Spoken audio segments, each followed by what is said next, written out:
Major General Mills, thank you so much for your time. Well, thank you for having me. I really appreciate it.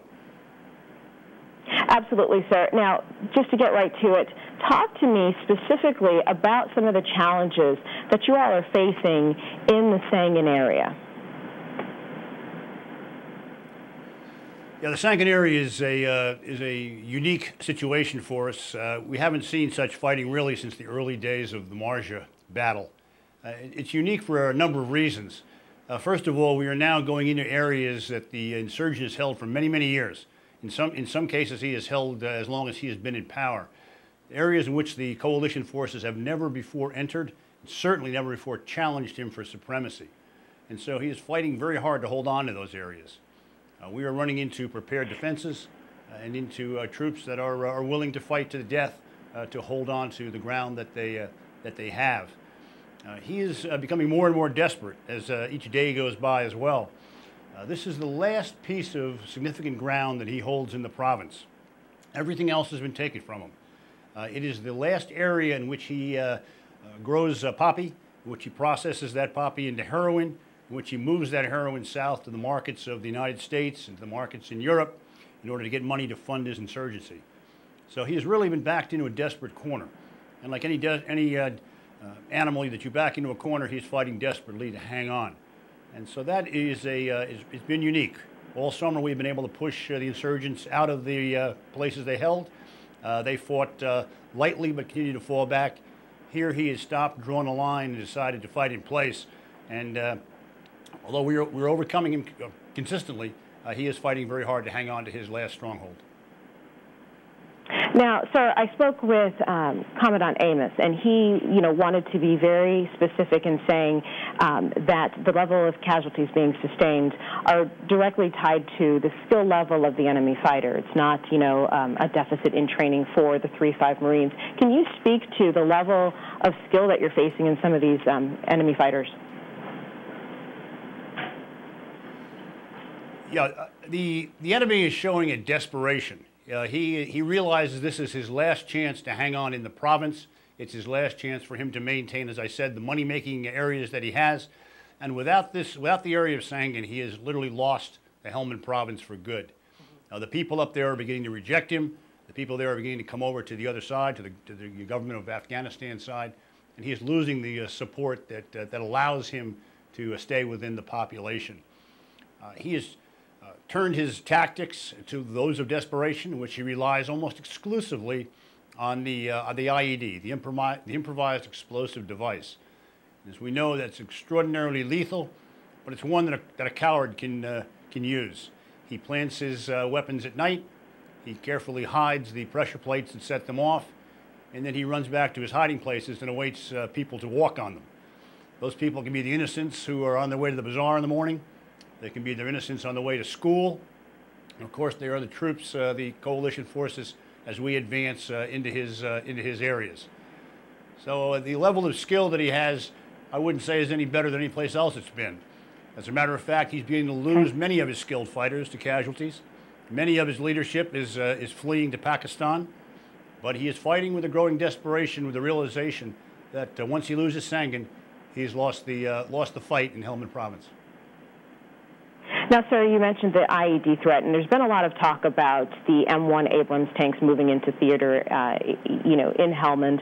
Talk a little bit about, how those might be used to help, break the back of the insurgency, particularly in the Sangin area. Sure. Yeah, Alicia, I'm glad you asked about the tanks. That's a request that we made specifically with Sangin in mind. The tank is one more tool that we can provide to the 3rd Battalion, 5th Marines, who are fighting an extraordinary gallant fight in Sangin and who are doing a tremendous job. But I want to make sure they have every tool they can possibly get in their fight against the IED. What the tank gives us is incredible optics. And we can look out well into the enemy battle space, observe him both day and night to get the IED layer before he's worked his deed. Additionally, it gives us extraordinarily precise fires. As you know, we care very, very significantly here about civilian casualties. All the fire that we send forward, we want to ensure hits the target that we've aimed and none other. Again, the accuracy of the tank gun gives us that capability and that insurance against inflicting harm on the innocents. Additionally, of course, the armored vehicles, as they work with the infantry, give us, again, great standoff range and then penetrating power when we need it to overcome the IED threat. Many of the IEDs that we see here are relatively low power, aimed at anti-personnel or the human being, and that can be defeated by the armor that we carry in the tank and the other systems. Now, the tank is not the be-all and the end-all. It's simply one more tool within a long string of capabilities we have to fight against the IEDs. It starts with the training of each individual Marine, and that's probably the most important link in the chain. Each Marine is trained to a very high standard to observe, to pick up the IEDs, and how to deal with it once he knows there's one in the area. And additionally, we have numerous mechanical devices, mine sweepers, metal detectors, those kinds of things which can pick up the mines as they're buried in the ground, or pick up the tripwires that are laid out in front of our troops. We use everything from as simple as dogs that are trained to sniff out high explosives to as sophisticated as sensors high in the sky, which tell us where the explosives are coming from, where they're stored, and then how they're laid. Lastly, we have a very, very aggressive program launched by our special operations folks, which target both the builders and the emplacers of the IED and try to get to the very heart of the system that provides the very deadly pieces that go into making an IED.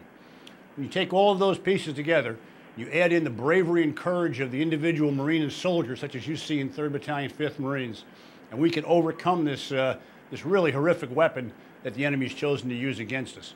And we are seeing it. We are seeing greater and greater fines as opposed to strikes. We are seeing casualties that are beginning to go down. And I have to tell you, the spirit of the individual Marine and sailor up in 3rd Battalion, 5th Marines, and throughout the entire AO is nothing short of marvelous.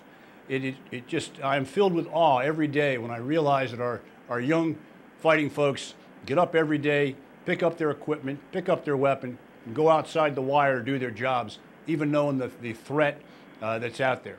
And I have to tell you, the spirit of the Marines I've seen who have been struck and who ended up in Bethesda or ended up in the hospitals has been nothing short of magnificent. Each of them has a can-do attitude. Each of them has get me back to the fight attitude, and their families are incredibly, incredibly supportive, as are all of the communities back home which accept our wounded warriors and get them right on the path to full recovery. So the entire counter-IED program is very high on my list of priorities, on everyone's list of priorities, from the Commandant down, from the President on down. Everyone wants to find a solution, but ultimately I think it's the individual courage of the Marine and sailor out on the patrol that will beat this thing.